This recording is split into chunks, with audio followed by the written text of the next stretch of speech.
Hey everyone, welcome to App and Web Workshop. In this tutorial, I'll show you how to change voice on Snapchat. First, open the Snapchat app on your phone. You'll be on the camera screen. Tap the search icon in the bottom that says Explore. Here you can explore different Snapchat filters and effects. Tap the search button and in the search bar at the top, type Voice Changer to find Snapchat Voice Changer filters. You'll see a list of voice filter options. Scroll down to explore the different voice effects available.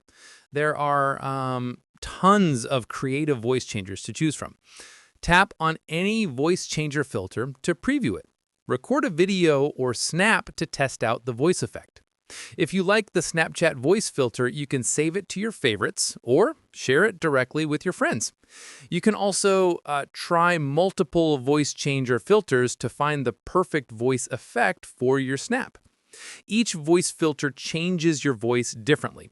Some make it deeper, higher, or add fun effects like robot or chipmunk voices. And that's how you change voice on Snapchat using voice changer filters.